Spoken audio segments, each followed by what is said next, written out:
สบายดีนะพี่น้องสบายดีเบิดทุกคนพี่น้องเอ้ยพอกันคือเก่าพี่น้องเอ้ยเบิ่งข่าวเฮาหน่อยกว่านี่พร้อมสุกเบิดเลย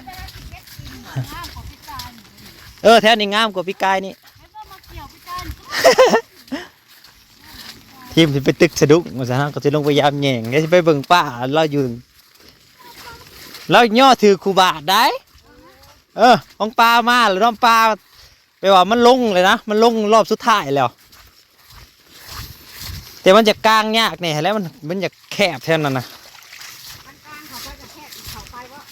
กลางเข่าไปกับที่ไข่กว่าสิไปกลางอยู่หันลื้อแล้วได้แล้วกับไปกลางอยู่หันก็ได้อยู่เข่าไปวางป่าย่างฮะสะดุ้งจากเองนะลื้อได้บ่ได้ไปตึกเฮิงล่ะ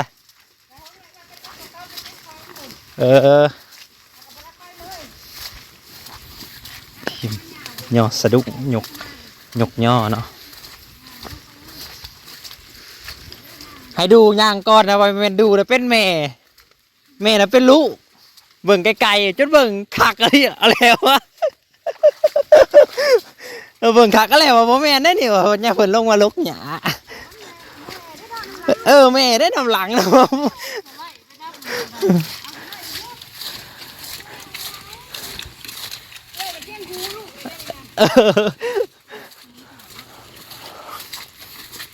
น้ำลายเด้ตอนจะมาไปยามเบ็ดเนี่ยยังบ่ทันมาย่างยับขึ้นหน้าขึ้นมาแล้วว่าเต็มพังวันนี้ลงเอาเบ็ดบ่ได้ยังอยู่เป็น10เป็น20หลังพุ่นแหละมันบ่ทันมันมาไวเล่นน้ำแกงเนาะตะกี้นะโอ้ยเบิดบ้านบ่ว่าแต่ผู้น้อยผู้ใหญ่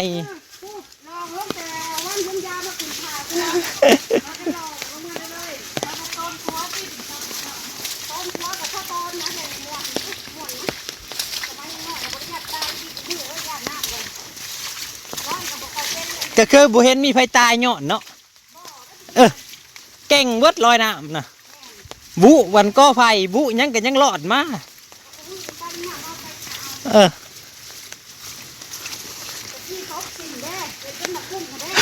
ขี่ไปบ่ให้เรียบร้อยพี่ทางใต้พี่เรียบร้อยหลีเฮาเต็มขากบันยังยามบ่ได้ผู้แล้วยามบ่ได้ฐานบกแล้วเพราะงั้นพระเจ้านะมาเบิ่งทีมงานยกยอดสะดุ้งน้ำเต็มพังแล้วเดี๋ยวนี้นะเบิ่งเต็มพังแล้วน้ำได้สิอยู่ของเก่าบ่หรือจังใดว่า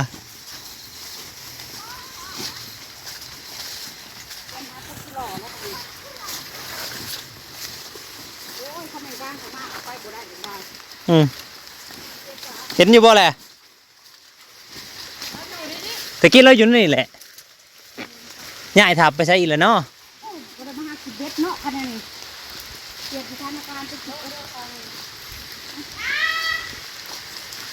แต่ว่าเราขยับลงไปหลุมอีกแล้วไปเนี่ย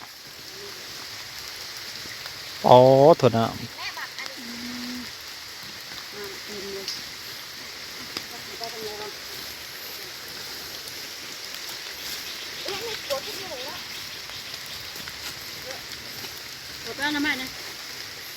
เรายืนบนนี้แล้วจนแปลนเนี่ยนะเราเข้าไป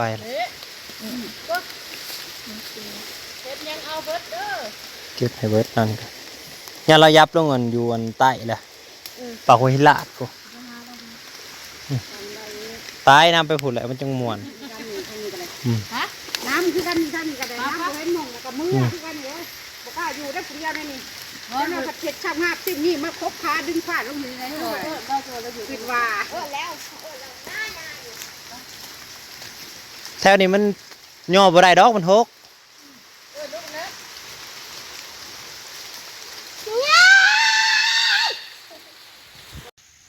น้องไอ้มีความเสียงน้ำสิถ่วมเขาเด้บาดนี่พี่อ่างเขาอยู่พี่น้ำนะลงไก่ต้อนเขาบ่ได้โถเบิ่งดูนี่มันอ่างขึ้นมาหมดเลยนี่น้องเอ้ย เรียบร้อยแยงเฮาปลากับล่ำไปบ่เนี่ยผ่อนสารวันไปก็ได้ปลาบ่มีซิดเลยนะแยงฮะนะจบถ่วมคักอะไรโอ้ยบ่ไหลเลยเขาไปก็บ่ได้น้องหน้ามายามก็ยังว่าเศร้านี่ก็ยังงั้นบุปานนี่บาดมาวันนี้ถ่วมไปเลยถ่วมไปเลยอย่าแต่น้ำแกงถ่วมเขาซุกกันตีพวกเขาซุกนะการเหลืองๆนะเรียบร้อยบ่ไหลแล้วมีแต่ไหลขึ้นน้ำแต่ไหลอยู่ขึ้นน้ำ เบิดถ่วมคักปัญญาหาเบิ่งเขาเจ้าย่อสะดุ้งกับพี่น้องเอ้ยไปบ่รอดเลยแย่งเงาน้ำตัวคันพ้นประยุทธ์คือแกงเลยพี่น้องเอ้ยจบกันเขาซุกเฮาพร้อมสิเกี่ยวแล้วอีกประมาณทิศก็กินได้เกี่ยวแล้วนะ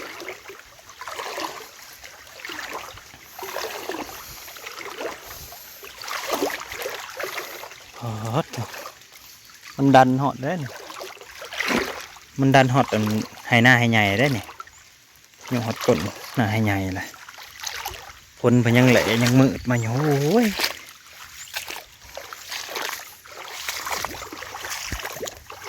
10 โมงจอ11 โมงแล้วนะมันยังขึ้น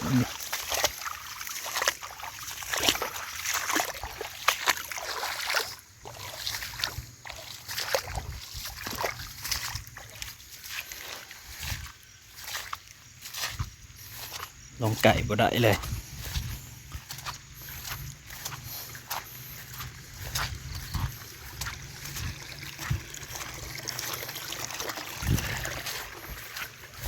เดี๋ยวก่อน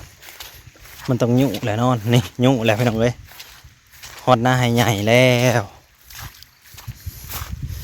น้ำหัวดันล่ะอีกน้อยหนึ่งก็ถ่วมแมบถ่วมช่วง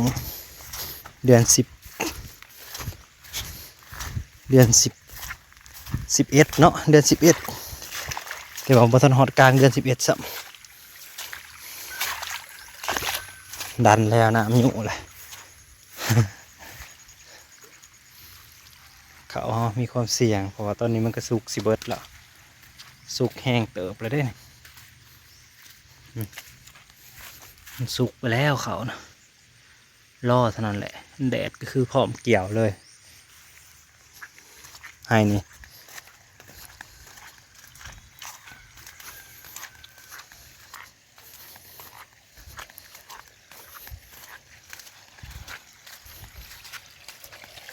ทีมงานยอสะดุ้งโอ้ยพละอัดเดินกับพวกชิปไม่ได้นะ10,000ได้ละเสียงเช่าแซวอยู่บนเห็นใช่ไหมจ๊ะ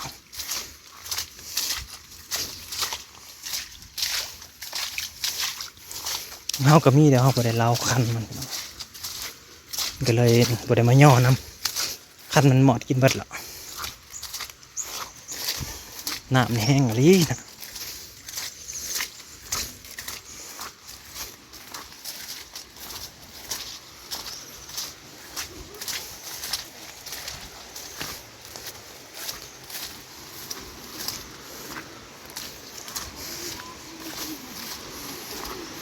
เป็นอะไรฮะบ่ถึกเวิร์ดเลยได้ก็จะลงนี่ในเวิร์ดทนทางนี่จักรยืนสลบโอ้โหยังเด่นปลาเด่นเดี๋ยวเช้าย่อจนว่าเป็นเงาจุดเงาแต่เช้าได้ยุบปลาขอมายังกันเลยเอาเลยป้านักข่าวพูดคือดุ้งย่อคือป้าหลังทอยตะแลนอยู่ทำนี่ตกตุ้มลงโอ้ยกับคอยเอามาเล่นกับตุ้มเยอะทำนี่แม่ไม่ปวดน้ำจะฉี่ได้จริงไหม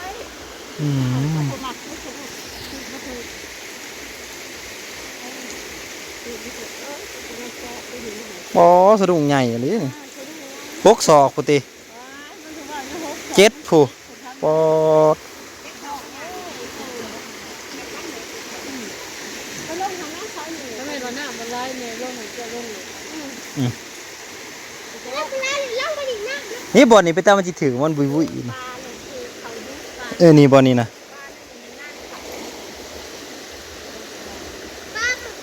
กลางลงมาระวังดูบอลนี่นะ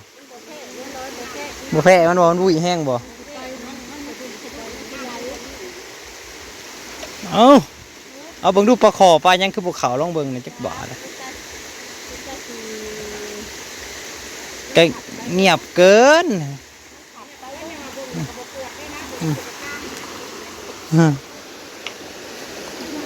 โอ้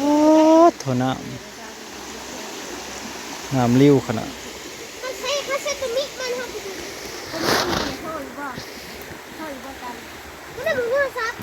ปอดมีส่วนรับประทานเก่าเนาะนี่บอลแต่เก่าสำนีเล่นเสือดำสำนีโอ้ยคักและลองและตุ่มแล้วก็ผุนแล้วไปแล้วคักกูมือนี้มันมีไฟเล่นแล้วไปกันเล่นแต่โทรศัพท์ผูกครับพวกเด้อตะกี้มันมีโทรศัพท์นัดเราไปออกไง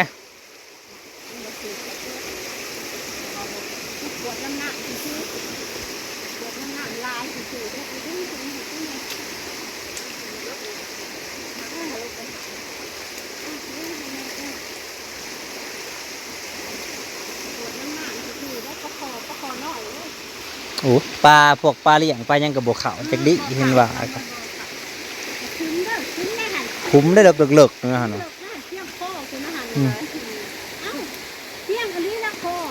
เลิกกะลีจักเป็นคุมยังมัน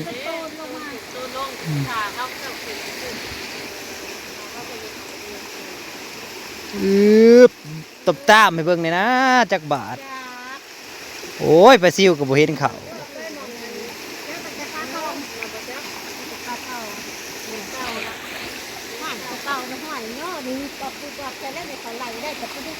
เราได้ปลาดุกปลาขอช่วงปีน่ะโอ้ย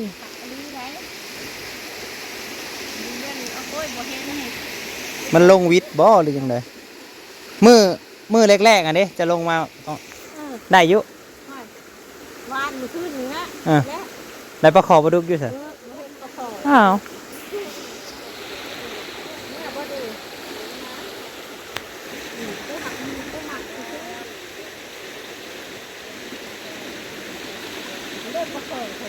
โอ้โหแม่มันแบ่งได้เบิด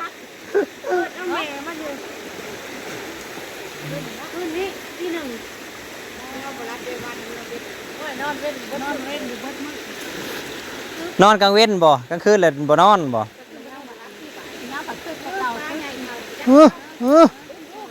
วายโนแมนปลายังโลดอันนี้นะแต่ปลาขาวสำนี้ก็ไข่ยึดแต่ละบาทก็ได้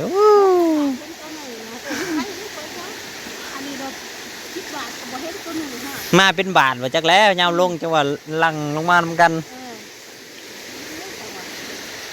แล้วพี่น้องเอ้ยปลาขาวตัวนึง10 บาทแค่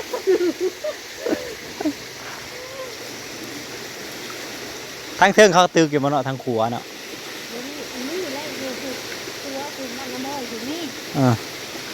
แต่เก่าหลายได้เลย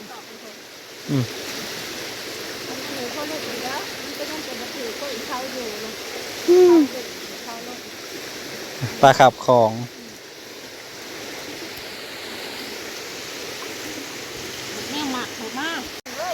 น้ำโยบแล้วเอาจักน้อยก็ได้ยับลงไปอีกนี่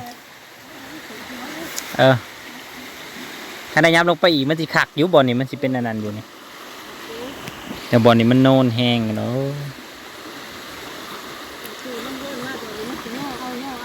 ะขาวปุกไปยังหนะมันตาลายแนวหมักไอ้บ่หมักผู้เฒ่าเขาเจ้าสลายทั้งน้ำมงเห็นบ่กับกำอยู่ในเก่านะมันน้าบ่อเด่นรุ่นน้าบ่อได้เลยน้าบ่อติดรุ่นเลยน้าบ่อกันย่ามนั่นปลายังไงปลาขับคลองเนาะบ่ โมเมนต์ปลาบ่อีหยังขาวๆนะอืม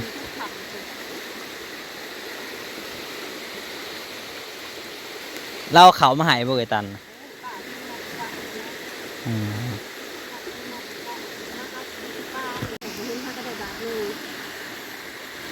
5 บาทถือเทื่อหนึ่งก็ยังดีเด้อทั้งน่ะบ่ลองบ่ได้ก็ไปลองไปเบิ่งบ่ทางหม้องเวิร์นอันประธานนะ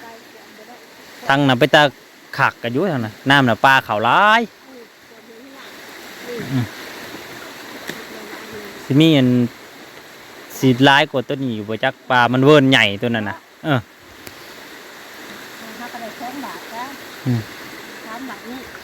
เวิร์นข้างทางหน้าเพิ่นอย่าเกินเท่านี้นะมันเวิร์นใหญ่เลยเกินมันดินเพียงบ่น่ะมันเป็นหินนั่นน่ะโอ้ยคือสิยอคือสิปลาขอปลาดุกคือสิเขา